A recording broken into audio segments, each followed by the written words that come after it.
For today's video mga ka-idol, meron nga pala kami mission dito sa may barangay San Roque, dito lang sa may Bayside, upang maghatid ng konting tulong dahil meron nga pala kami nabalitaan dito na meron daw 5 bata na iniwan ng kanila ng mga magulang, at kaya kami napasugod dito upang alamin kung ano na ang lagay nila.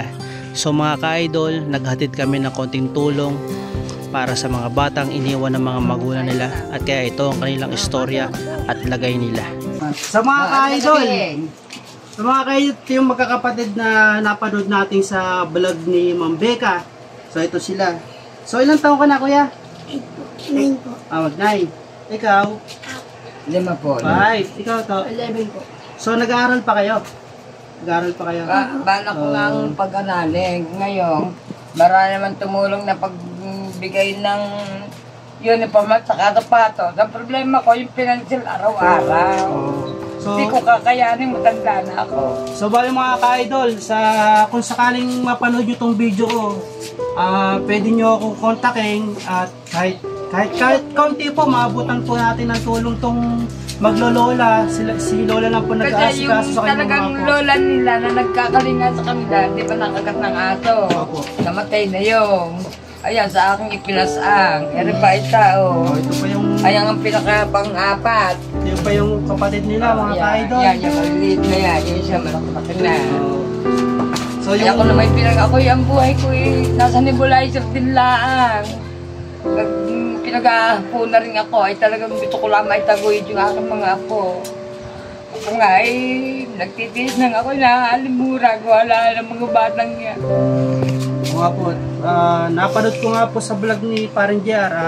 Maraming salamat din kay Paring JR at na halidan mo ng tulong si nanay. Yung napanood ko nga yung nebulizer na bigyan kayo, ano?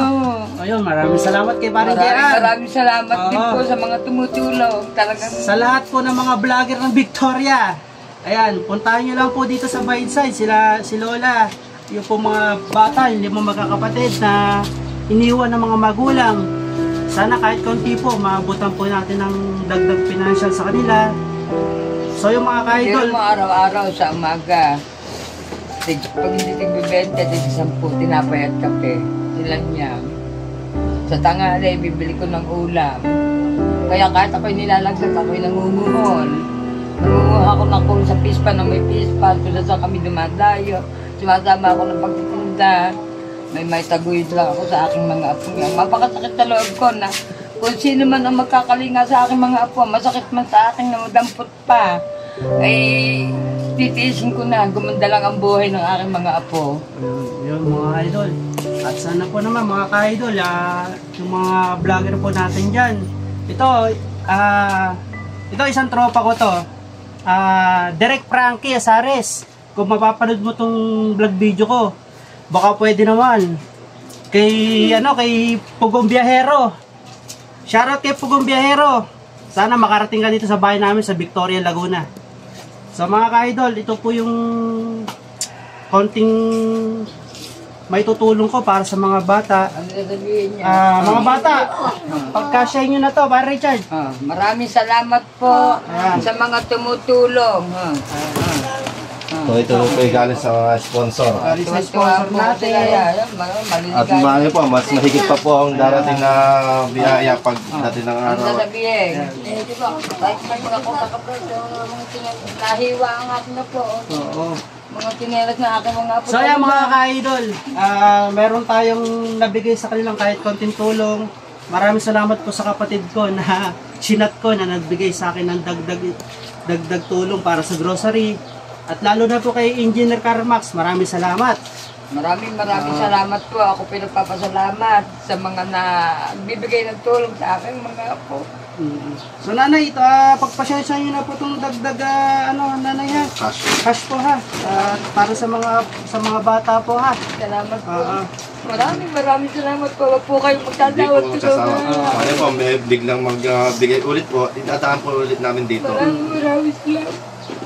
Maraming salamat po nanay, yung mga bata po, at alagaan po nating mabuti, at talagang ako po napapaawa sa kanila kasi sa liit pa nila, iniwan na sila ng mga magulang. Ito nung iwanan sa akin isang taon, magdadalawang taon yung ibinalay. Kaya 5 taon na ito, nung 30, nakaliman na. Pero mo, 3 taon sakripisyo ko na rin. Kaya yung lolahing nila, sinakripisyo na rin na mamatay dahil sa hirap na dinaranas.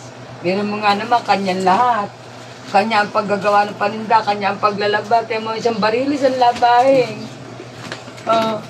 Pagka walang sabong, ayan, nakatiwangwang. Diyos ko po. Ayun po nanay, at marami pa pong tutulong sa inyo. Talagang salamat marami pa po. Susunod-sunod na po yung nanay. At sana po maging... Kaya sabi ko nga, magtitino sila yung magbabae. Sumunod sa mga gusto. Wala, lagi lang namin silang pinag-aawayan dito ng aking mga kapatid dahil ako nga daw ay matanda na. Ako pa nagsasakripisyo. Ay, sino kakalinga sa kanila? Kaya sabi ko sa kanila, ipanalangin ninyong humaba ang buhay ko. Isang gabi, akala ko matutuluyan ako, maikit ako nakuha ng 2 bala ng nebulizer. Oh. So ayun mga ka-idol, na hatidan na natin ng tulong tong 5 magkakapatid. Oh.